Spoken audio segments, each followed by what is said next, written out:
Hello friends, welcome back my education Anupriya YouTube channel. आज की video में हम अध्याय 4 द्विघात समीकरण में प्रश्नावली 4.3 के प्रश्नों को हल करने वाले हैं। तो इन प्रश्नों को हल करने के लिए हमें क्या है, विविक्तर के सूत्रों की ज़रूरत पड़ने वाली है। तो सबसे पहले हम सूत्रों को देख लेते हैं। विविक्तर का सूत्र क्या होता है, d बराबर b का वर्ग ऋण 4ac। और फिर मूलों की प्रकृति कैसी होती है, जब d बड़ा होता है शून्य से तो मूल वास्तविक और असमान होंगे, और जब d बराबर 0 तो मूल वास्तविक और समान होंगे, और जब d छोटा होता है शून्य से तो मूल वास्तविक नहीं होंगे, काल्पनिक होंगे। तो द्विघात समीकरण क्या है, ax का वर्ग धन bx धन c बराबर 0। इसे हम वर्ग समीकरण भी कहते हैं।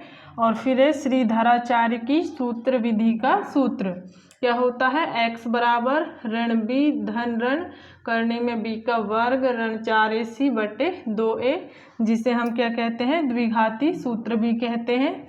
आप चाहे तो वीडियो रोककर इस सूत्रों को नोट कर सकते हैं, क्योंकि हमें प्रश्नावली 4.3 के प्रश्नों को हल करने के लिए इन सब की जरूरत पड़ने वाली है। तो हम देखते हैं पहला प्रश्न। तो प्रश्नावली 4.3 का पहला प्रश्न है हमारा, निम्न द्विघात समीकरणों के मूलों की प्रकृति ज्ञात कीजिए, यदि मूलों का अस्तित्व हो तो उसे ज्ञात कीजिए बोल रहा है। तो इसमें हमारा पहला सवाल क्या है, 2x का वर्ग ऋण 3x धन 5 बराबर 0। तो इसको हल करते हैं। दिया गया द्विघात समीकरण है क्या है, 2x का वर्ग ऋण 3x धन 5 बराबर 0। ये हमारा समीकरण 1 हो जाएगा। अब हम समीकरण 1 की तुलना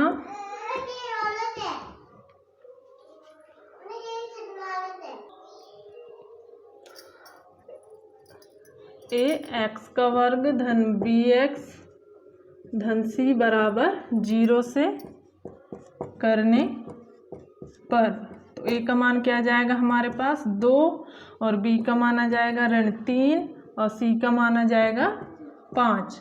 तो अब इन मान को हम कहाँ पे रखेंगे, विविक्तर के सूत्र में। तो विविक्तर d बराबर क्या होता है, b का वर्ग ऋण 4ac। तो d बराबर आ जाएगा, b का मान कितना है, ऋण 3 का वर्ग ऋण 4, a का मान है 2 और c का मान 5।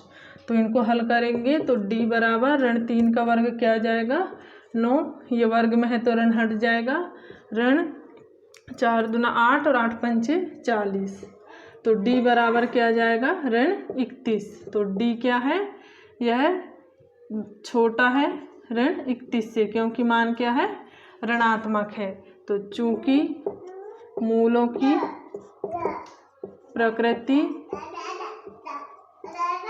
प्रकृति क्या आ जाएगी हमारी, मूलों की प्रकृति आ जाएगी हमारी d छोटा है किससे, शून्य से। तो मूल कैसे होंगे, मूल वास्तविक नहीं होंगे, यह कैसे होंगे, काल्पनिक होंगे, काल्पनिक होंगे। ये हमारा आंसर हो जाएगा। अब हम इसका अगला प्रश्न देखते हैं। तो प्रश्न 1 का दूसरा सवाल है हमारा, 3x का वर्ग ऋण 4 करने में 3x धन 4 बराबर 0। तो इसको हल करते हैं। दिया गया द्विघात समीकरण है क्या है, 3x का वर्ग ऋण 4 करने में 3x धन 4 बराबर 0। तो यह हमारा समीकरण 1 हो जाएगा। अब क्या करेंगे हम, समीकरण 1 की तुलना ax का वर्ग धन bx धन c बराबर 0 से करने पर, तो a का मान कितना आ जाएगा हमारा 3, b का मान आ जाएगा ऋण 4 करने में 3, और c का मान आ जाएगा 4। तो अब हम इस मानों को क्या करेंगे, विविक्तर के सूत्र में रख देंगे। d बराबर b का वर्ग ऋण 4ac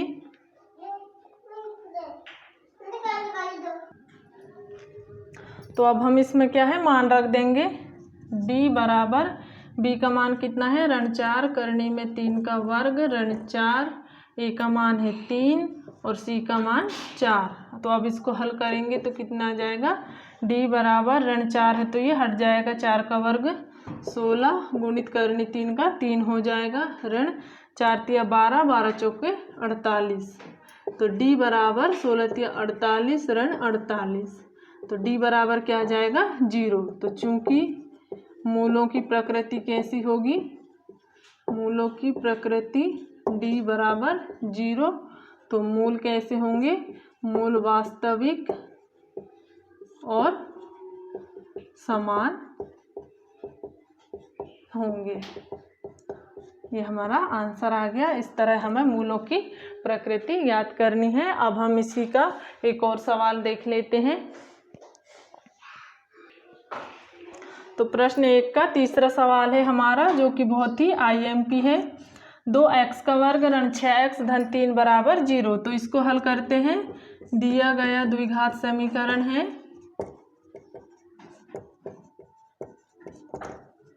2x का वर्ग ऋण 6x धन 3 बराबर 0। ये हमारा समीकरण 1 हो जाएगा।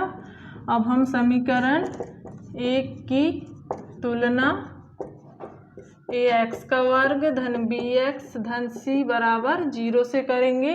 तो a का मान कितना आ जाएगा 2, b का मान आ जाएगा ऋण 6 और c का मान आ जाएगा 3। तो अब इन मानों को हम विविक्तर के सूत्र में रख देंगे। d बराबर क्या होता है b का वर्ग ऋण 4ac। तो d बराबर b का मान कितना है ऋण 6 का वर्ग ऋण 4 और a का मान 2 और c का मान 3। तो d बराबर क्या हो जाएगा 6 का वर्ग 36 ऋण 4 दूना 8, 8 तिया 24। 36 में से 24 घटाएंगे तो क्या आ जाएगा d बराबर 12। इसलिए मूलों की प्रकृति क्या हो जाएगी, मूलों की प्रकृति आ जाएगी हमारी d बड़ा है किससे 0 से। तो इसलिए चूंकि मूलों की प्रकृति d बड़ा है 0 से, इसलिए मूल कैसे होंगे, वास्तविक और असमान। मूल कैसे होंगे हमारे, वास्तविक और असमान होंगे। ये हमारा आंसर आ जाएगा। इस तरह हमने प्रश्न 1 के तीनों सवालों को हल कर लिए हैं। अब हम प्रश्न 2 देखते हैं। तो प्रश्न 2 है हमारा, निम्न प्रत्येक द्विघात समीकरण में k का ऐसा मान ज्ञात कीजिए कि उसके 2 बराबर मूल हों। तो पहला सवाल है इसमें 2k का वर्ग धन kx धन 3 बराबर 0। तो इसको हल करते हैं। दिया गया द्विघात समीकरण है 2k का वर्ग धन kx धन 3 बराबर 0। समीकरण 1 हो गया हमारा ये। अब हम समीकरण 1 की तुलना ax का वर्ग धन bx धन c बराबर 0 से करने पर a का मान क्या आ जाएगा 2, b का मान आ जाएगा k और c का मान आ जाएगा 3। तो चूंकि क्या बोल रहा है इसमें 2 बराबर मूल हों, तो चूंकि 2 बराबर मूल है तो क्या हो जाएगा d बराबर 0। तो हमें d का मान रख देना है, b का वर्ग ऋण 4ac होता है बराबर 0। तो अब यहाँ से हम मान रख देंगे। b का मान क्या है, k का वर्ग ऋण 4, a का मान है 2 और c का मान 3 बराबर 0। तो k का वर्ग ऋण 4 तिया 12 और 12 तिया 12 दूनी 36 बराबर 0। तो यहाँ से हम 4 दूना 8, 8 तिया 24 होगा, सॉरी यहाँ पे क्या आएगा 24। तो k का वर्ग बराबर 24 कर देंगे। तो यहाँ से वर्ग हटा के यहाँ पे लगा देंगे तो k का मान कितना आ जाएगा हमारे पास, प्लस माइनस 2 करने में 6। ये हमारा आंसर आ जाएगा। इस तरह हमें के का मान निकालना है, क्योंकि इसमें क्या है, दो बराबर मूल है तो हमें डी बराबर 0 पे मान रख के हल करना है। अब इसी तरह हम इसका दूसरा सवाल देखते हैं। तो प्रश्न 2 का दूसरा सवाल है हमारा के एक्स एक्स ऋण 2 धन 6 बराबर 0। तो इसको हल करते हैं। दिया गया द्विघात समीकरण है के एक्स एक्स ऋण 2 धन 6 बराबर 0। तो इसको हल करेंगे कि एक्स का गुना एक्स में किए तो के एक्स का वर्ग ऋण 2 के धन 6 बराबर 0। तो ये हमारा समीकरण 1 हो गया। अब हम इसमें समीकरण 1 की तुलना किससे करेंगे, 1 की तुलना ए एक्स का वर्ग धन बी एक्स धन सी बराबर 0 से करने पर ए का मान कितना आ जाएगा हमारे पास, के, और बी का मान आ जाएगा ऋण 2 के धन सी का मान कितना आ जाएगा 6। ए का मान आ गया हमारे पास के, बी का मान ऋण 2 के और सी का मान 6। तो चूंकि क्या है, दो मूल बराबर है तो क्या आ जाएगा, डी बराबर 0। तो डी का मान रख देंगे हम बी का वर्ग ऋण 4ac बराबर 0। तो यहाँ से अब हम मान रख देंगे, बी का मान है ऋण 2k का वर्ग ऋण 4, a का मान है k और c का मान है 6। तो ऋण 2k का वर्ग मतलब 4k का वर्ग हो जाएगा, ऋण 4 6 24 के 24 के। तो यहाँ से हम 4 के कॉमन ले लेंगे तो के ऋण 6 बच जाएगा हमारे पास बराबर 0।